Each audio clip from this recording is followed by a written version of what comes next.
Perfect. Thanks, Rob. I'm going to turn my camera off for the presentation just to save on bandwidth and make sure sound quality is better and all that kind of stuff. But I'll turn it back on once we get into the Q&A. And echo what Rob said. Thank everyone for making some time this afternoon to come and listen, and hopefully ask some questions and learn a little bit more about how one would go about developing an office ergonomics program. So all the presentations that we do in this musculoskeletal injury series are really geared at helping organizations, municipalities reduce their MSI, the rates of incidence, get people home safer, have happier workers, save on costs, all those sorts of things. So today we're talking more at a program level as opposed to getting into specific risk factors, but these are the risk factors that we are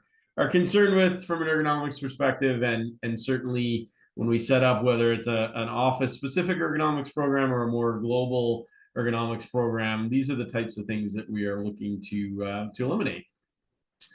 So the agenda for today, as Rob said, we'll talk hopefully for about 45 minutes and then definitely have some time for Q&A. I'm going to start by looking at who needs a program. I'm going to talk about what are some of the pieces of documentation you would have in place around an office ergonomics program. I'm going to talk more about some of the components or things that you should see. So hazard identification and controls, training, talk about some common folks that are involved and what their roles and responsibilities should look like. And then at the end, I'm going to share some resources about how you can evaluate the program you have, or if you're developing one, looking at some evaluation metrics can be helpful in trying to set things up for success. And then at the end, we'll have some Q&A time and happy to answer any questions that you might have. So who needs a program? And this is a common question we get. And I guess I've got a couple different ways of looking at this. So if we're talking about an office ergonomics program, if you've got employees that work in an office environment, and certainly all municipalities do, then you would probably benefit from having some sort of program. If you have identified office ergonomics hazards, having a program in place can certainly be helpful.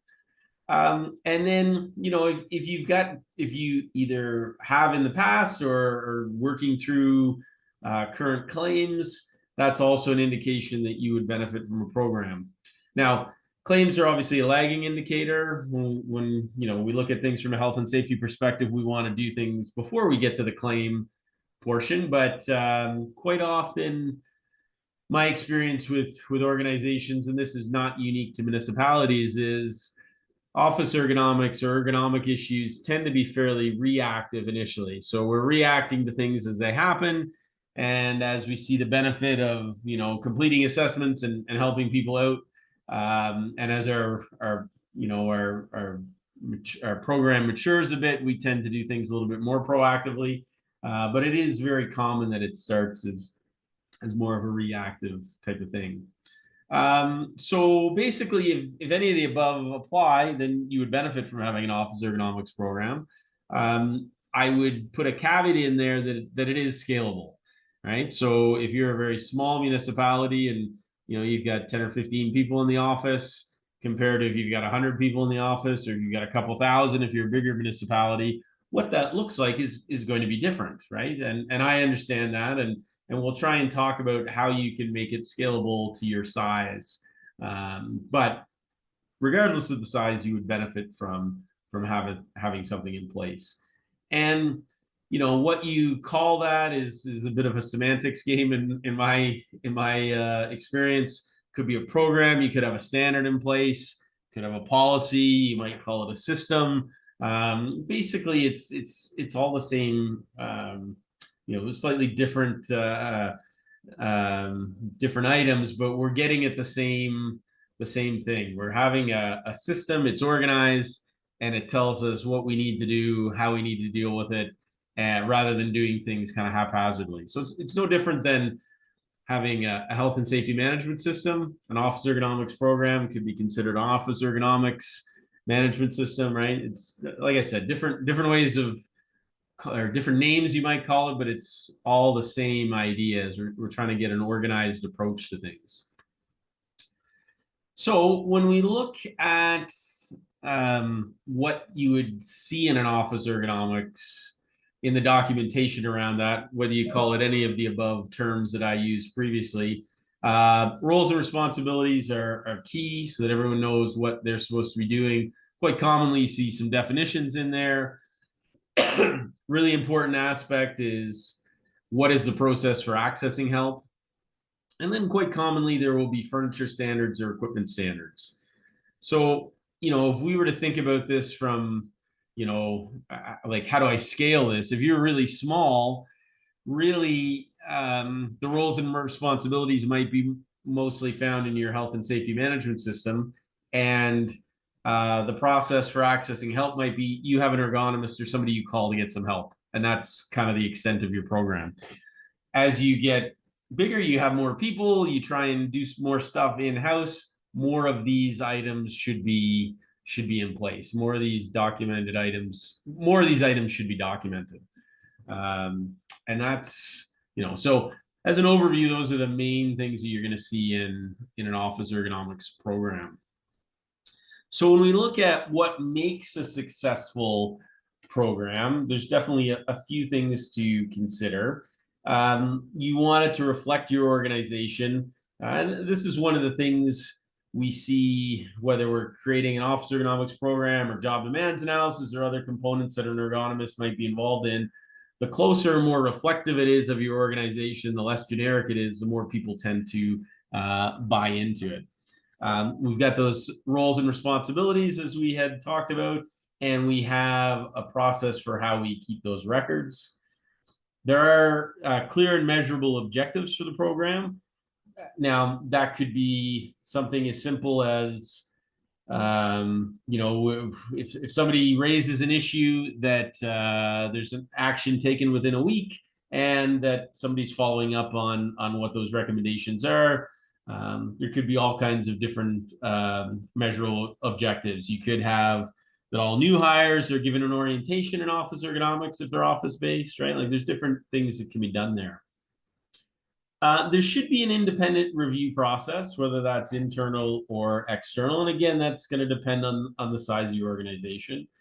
And, the plans or the program that you put together needs to be flexible. It's probably going to get modified over time. And as you review things, if you identify things that are, or more importantly, are not working, that you update it to be reflective of that. So those are some things that we look for in a successful program. That it's dynamic, processes are well defined, and we've got some metrics that we're looking at as well, so we can determine whether it's working or not. Okay. When we look at how we analyze what's going on in the work site, really what we're looking at here is how are we identifying hazards and how are we dealing with them. So again, you want to have defined roles and responsibilities.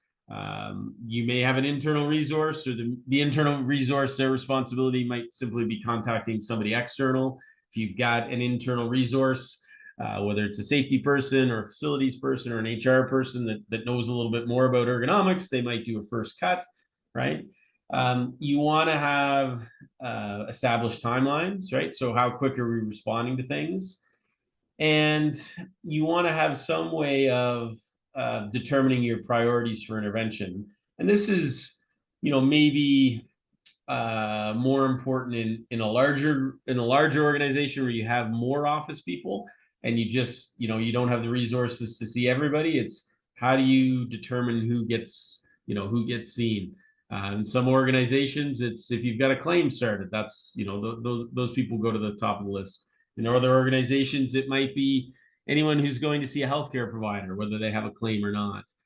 In other organizations, it might be if we give people a self-checklist to go through and they identify that they've got some, deficiencies in their setup, that they get an assessment. It really depends on how much resource you have, whether that's time or money or somebody to see them. But there needs to be some way to prioritize those. And then, that all needs to be documented so that people are aware. Okay. So all of those things are kind of more related to the reactive side of things. But as we discussed earlier on in the presentation here, if we look purely at when an incident happens or when someone has a claim, that's a lagging indicator. Something has already happened. So the kind of more proactive side of things, and again, this takes time to develop as your program matures, is how are we identifying hazards proactively, preemptively, right? So that could be, again, asking new hires to go through sort of a self-assessment. It could be offering some training, could be done as part of walkthroughs if we're doing site inspections, right? Like there's all kinds of different ways that we can do that. And then the final item noted here, we've already touched on this a little bit, is when people do have concerns or when people are seeing the doctor, what's our process for that? So really the key here is having documented what are the steps that people go through if they're having issues. Okay, and then on the proactive side, what are we doing to try and educate people before we get to that? Okay. So when we look at the assessment and intervention side of things, we have to know what our available controls are. So what furniture options do we have? What alternative, office equipment is available to us? We need to establish some timelines around what's reasonable, how quickly people should have access to items. Since the pandemic, how quickly we're able to get certain items has certainly changed. And, an item that we bought 2 months ago or 6 months ago may not be available. So there's a little bit of lag in that, but we still need to have a plan for getting people solutions in a timely manner, right? With a lot of these things, whether it's an ergonomist or somebody internal that's trying, that's identifying possible solutions, we really need some sort of checkup mechanism to make sure that the intervention has helped the person. I always say, and if any of you have attended some of my other sessions, a good example is a chair. So as an ergonomist, very easy for me to identify whether a chair fits someone or not, and very easy for me to identify a different chair that will fit them. Whether it's comfortable for them or whether it works well for them, we're not going to know until they try it. Same thing with an alternative keyboard or mouse. We can identify ones that will put them in a different or better posture, but until they trial it, you're never really sure. So follow-up process, kind of closing that loop on, okay, we've identified an issue, we've made a recommendation. Has the recommendation been implemented? And then is it working for the person, right? So kind of that closing that loop is really important. And if you look at if you're looking for another metric that's quite easy to do, is some organizations, they count how many people had assessments, and then another method could be how quickly another metric could be how quickly they received their stuff, and was it resolved, right? Those are very easy kind of yes no ones and zeros, right? For people that like tracking metrics, it's a fairly straightforward thing to do. Okay, so the other thing, so that's when we have an identified problem, kind of how we can be involved. There are certainly other times where we can incorporate ergonomics in more of that proactive side of things. So, if an office environment is going through a renovation, right, that's a great time to make sure that ergonomics is being incorporated into that design. So it could be a front counter, it could be just, the office is getting new furniture, getting some input on that, making sure that the furniture that's selected and the chairs that are selected are appropriate. If you're identifying, trying to create a product list, whether that's furniture or whether that's input devices, other accessories, that's a good opportunity to get some input on what are some products that are going to be useful, when would they be useful, do they meet ergonomics criteria, that kind of thing. So That's another way of proactively setting yourself up for more success. And then vendors and suppliers can be a good resource as well. I always throw some caution that people that are selling you items are selling you items. Yes, they know the product very well, but their goal is to sell you something. For me as an ergonomist, I don't sell any furniture or equipment, so it's a little easier for me to objectively tell you if something's going to work or not. And if you're buying $10,000 worth of furniture or $100,000 worth of furniture, if you're doing a big renovation, the cost of a couple hours of an ergonomist time to review what you're getting to make sure it's appropriate is a very small investment in that larger capital purchase. So I think there's opportunities at the purchasing phase to certainly be helpful. And that's something you'll see as a program matures. As I said, very commonly we start off as one-off assessments. We identify products, we give recommendations, you implement it, and then as you see more success, it's more common to get asked or invited into some of these design reviews, or to be involved in when we're doing a renovation, to help that client or that municipality make sure that they're specifying stuff that's going to be appropriate and is going to resolve their issues. All right. So another item that is very important, and I think commonly seen in parts of whether it's an office ergonomics program or a much broader ergonomics program, is training. Okay. So I often hear from people after I've been in, or if I haven't been in, and just talking about it in general, that, this idea that ergonomics is common sense. Well, when you explain to somebody how they should be set up and why, if it's explained to them well, it does make sense, but most people are unaware of really how they should be set up. So, and we've got lots of organizations we work with where they've got fully adjustable task chairs. They might have height adjustable desks or height adjustable keyboard trays. People have access to the equipment that they need, but they just don't really know how to get the best out of it. So training and raising some awareness is really important. I give the example for myself quite commonly. I do a mix of office and industrial ergonomics, but I'm not on an industrial site as commonly. And if I am, I might be a couple days, and then it might be a month, and then I might be on a completely different industrial site. So I'm not as aware of the hazards that are present to me, and I always ask about them. People don't think about that in an office environment. They think of it as low risk, low hazard. They just kind of go about their business. So if we don't raise that awareness and we don't give them the information they need to get set up appropriately, oftentimes they won't. So I think having appropriate equipment is important, but making sure people know how to use it is also a really important component of that. And that would be true, like I said, in an office or an industrial setting. The training is certainly important to an ergonomics program. It's an important component. Something else that will definitely help is having equipment standards. So that could be furniture standards, it could be IT standards. In the office environment, it might be having a policy on who gets or doesn't get a sit-stand workstation. Really, with any of this, the more you have documented, the more you have a standard on this, the easier it is to administer your program. And I appreciate the smaller you are, the less effort you want to put into developing a standard, and you have less need for it, no question about it.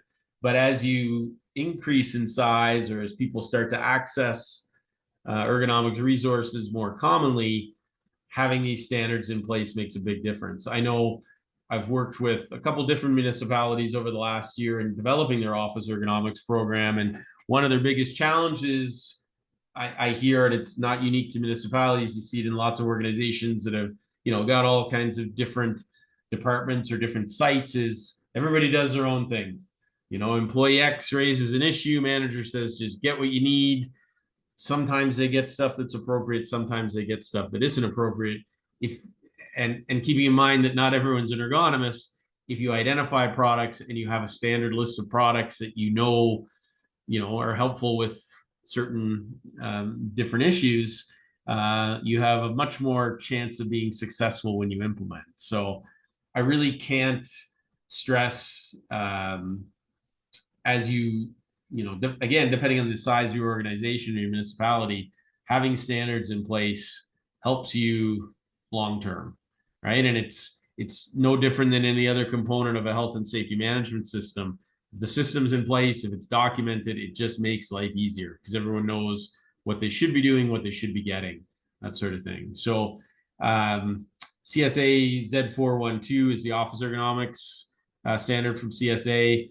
Lots of good information there on how you select appropriate equipment and criteria that you can use when selecting, whether it's a keyboard, a mouse, a footrest, a document holder, a chair, whatever the case may be.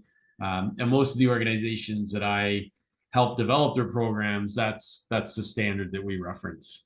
And then, gives you some good generic ideas of what you're looking for, and then, you can pick product based on that. But equipment standards are certainly important.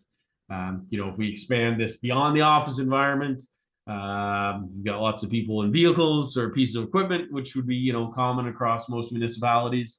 You might set a standard for what are the minimum items of adjustability you want for people to have in a vehicle that's being driven or in a piece of equipment that's being operated. And you could apply that generically to any new piece of equipment. So things like that are always helpful.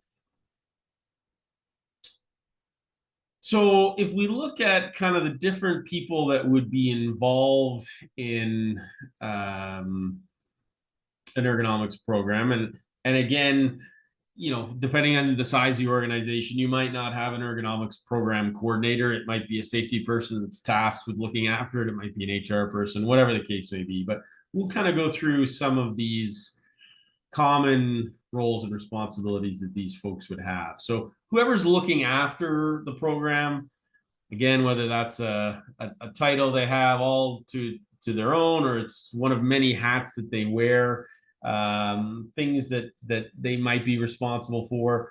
If you've got local area contacts or more people that are trained in office ergonomics that are helping individuals, whoever's coordinating that's going to make sure that they have the training. They're going to look to make sure that things are being implemented in a timely manner. It doesn't mean that they're doing all the ordering, but it might mean that they're following up with the manager or whoever has been tasked with doing stuff. But they're kind of looking at things from a global perspective. Okay. They're looking at how are we tracking, these signs and symptoms for musculoskeletal injuries. They're going to make sure that training is available, and appropriate training depending on who you are in the organization. They're looking after those training records, and then at least once a year, kind of looking at things, reviewing what's working, what isn't working, pulling our metrics together, that kind of stuff. So, like I said, in most places, this is not a full-time role. It's one of many hats that somebody is going to be wearing, but these are the types of things that whoever's in charge or overseeing the program would be doing. When we look at managers and supervisors, this list is going to look very similar to the responsibilities associated with the health and safety management system, right? So looking out for the safety of their workers, making sure that we're getting enough resources, whether it's time or money associated with ergonomics, attending the training so that they're familiar with the program elements, making sure that their people receive the training, and then making sure that if we've identified issues that need resolution, that those are implemented and that the person gets them, is using them properly, and that they're asking for follow-ups if it's not resolving the issue. Okay, so again, these would be very similar to what you would see other places. If we have someone who looks after medical management, I know, again, in some organizations that might be, out to a third party for short-term disability or long-term disability. It could be a return to work person. It could be an HR person, an occupational health nurse. Again, it's going to depend on the organization, whether that's internal or external, sort of farmed out a bit. But really, what we're looking for on the medical management side, whoever's looking after that, is, if somebody is returning from something where they might have some limitations, or they've had a work-related injury that could benefit from an ergonomics assessment, we want to get them engaged. This is one of my big frustrations when it comes to return to work of employees, and I see it in all kinds of organizations where somebody returns and I'm asked to go and see them on maybe their second or third attempt at returning to work, because nobody thought it would be worthwhile doing an ergonomics assessment the first time they came back. And, the reason they're unsuccessful the first couple times is because they didn't have the setup that they needed. They might have needed some, either some education or some different equipment or whatever the case may be. So I think all organizations can do a better job of when people have restrictions, and it might not be work related, right? Sometimes it's somebody had a motor vehicle collision, or sometimes they're coming back from, they had treatment for a chronic health condition and now they have some limitations. And it's not that changing their setup at work is going to resolve the issue, but it would certainly make it much more possible for them to be successfully at work. So I think this is an opportunity in all organizations. And again, quite often we see it where it's the safety person that flags it as an issue when it was kind of more of a return to work situation, and you wish it had been flagged before then. So, as safety folks, keep doing the things you're doing, keep getting people that have some limitations looped in or connected with, whatever the ergonomics resource is within your organization, or whether it's internal or external. But this is one where there's lots of opportunities to make return to work much more successful. And that's true whether it's office or an industrial setting. So employees are key to this, and every individual has responsibility for their own health and safety. And if we look at these, we're certainly expecting employees to identify problems. It might not be that they necessarily 100% know what the issue is, but if they're feeling discomfort at work, they need to put up their hand and ask for some help. For a lot of our organizations, that first help is actually some self-help. So it might be a checklist that people fill out, and I'm going to share one, a simple office ergonomics checklist. I'll get Rob to share that when he sends out the recording, that people will go through a checklist. Could be an online version. So AMHSA has access to our office ergonomics, our online training. Lots of municipalities use that as well. So if somebody's got an issue, they give them access to the training and say, go through this, see if you can resolve it for yourself. If you can't, then we'll get you some help then, whether it's internal or external. So that problem identification and solution development, quite often for easy stuff, particularly if people just have no awareness at all of what their setup should be, people are able to resolve that themselves. Now, there are certainly lots of cases where that's not possible, or there's something additional going on, or they've got an underlying medical condition, or they've created one where they've got tendonitis or tenosynovitis or some other sort of issue going on, and they would benefit from professional help, and that's fine too. But the employee is still going to be involved in that process. They're going to explain to the assessor what's going on. They're going to tell them what does and doesn't work for them. They're going to test the solutions, right? And they are, they're a part of the process. Some of the stuff might be equipment, but some of it might be work process as well, or work practices. So, if somebody's complaining about their back and and they tell me, well, I get up at lunchtime and I sit for 4 hours in the morning and I sit for 4 hours in the afternoon, giving them a new chair is not going to resolve their back issue. It might help, but they still need to get up regularly. So the employee has an important role in that process as well. So when we look at evaluating our program, we really do want to take an annual look at this, see what's working, see what isn't working.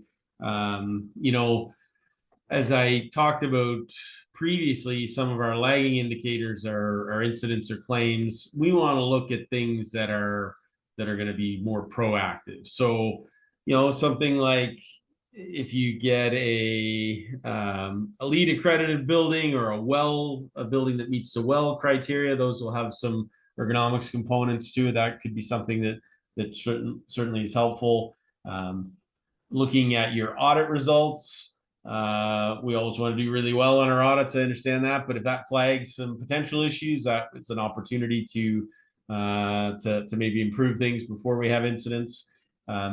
Symptom surveys. So if once somebody has an issue is lagging indicator, we can definitely use discomfort as a bit of a leading indicator. Generally, people will have discomfort before they have an injury, right? It doesn't, a little bit different if you slip on ice and you break your ankle. Well, you don't have any lead up to that.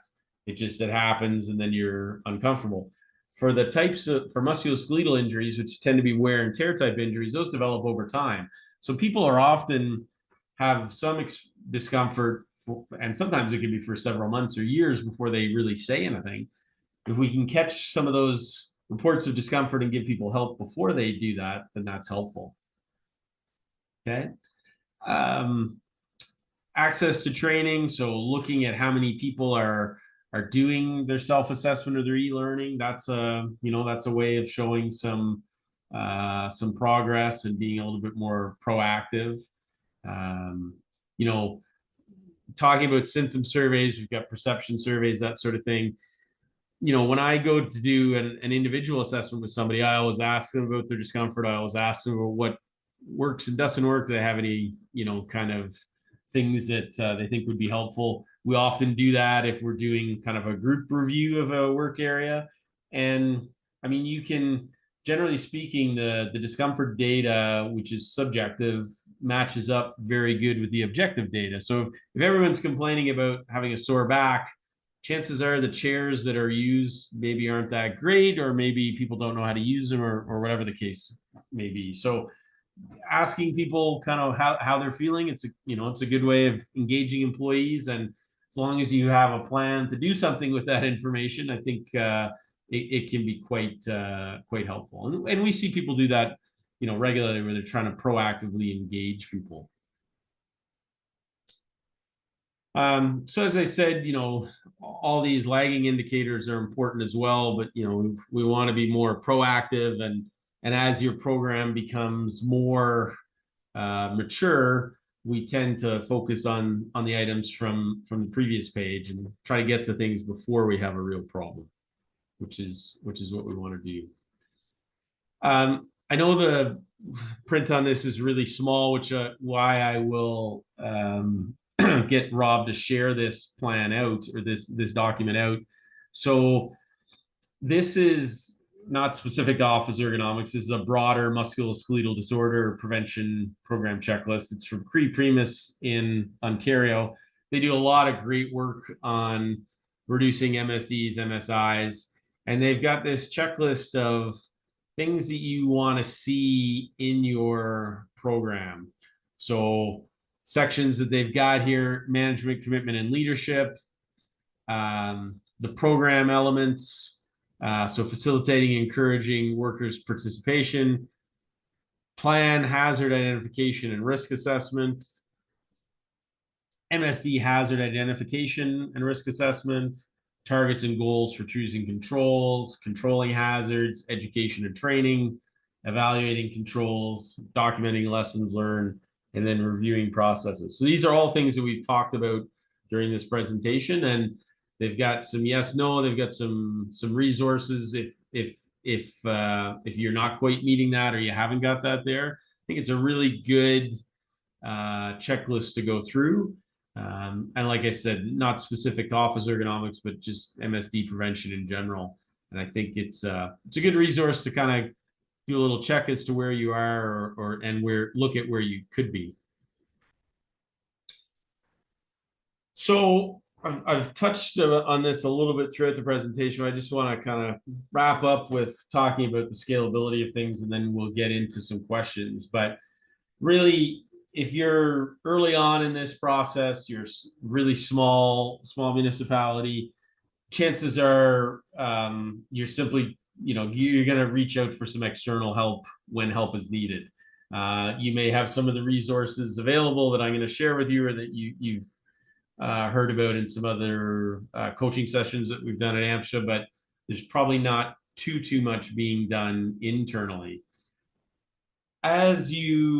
If you're a little bit bigger, or as your program matures and you have time to add more resources, you will have some internal stuff, and the internal resources may be from somewhere else. That's totally fine. Nothing wrong with that. But you may have it set up so it's a little easier for people to find those resources internally.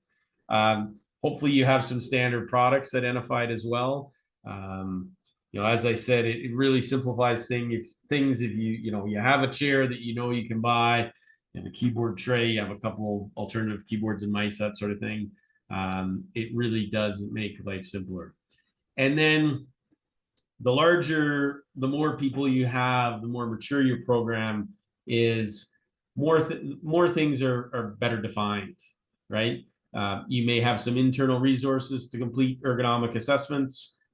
We have a number of municipalities that have gone through our 12-hour course where you learn how to do office ergonomics assessments. We just finished a course in Edmonton earlier this month, or earlier in February, I guess.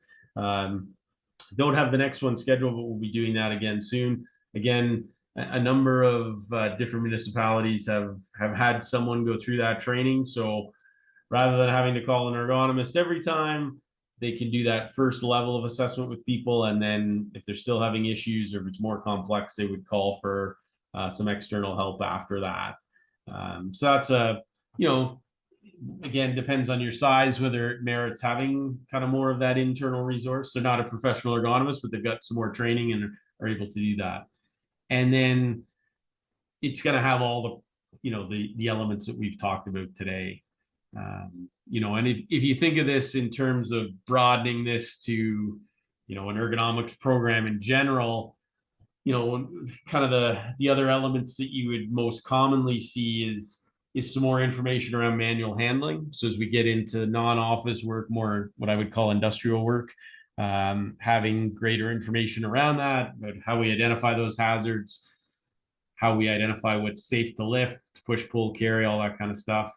And then very commonly more information included on vehicles. So vehicles and equipment, heavy equipment. So what are we looking at for seats? What are we looking at for minimum adjustability, that kind of stuff.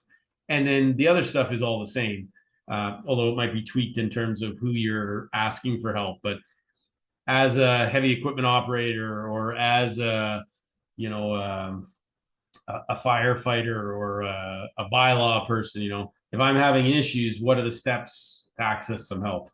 And it's defining it no different than we were talking about today.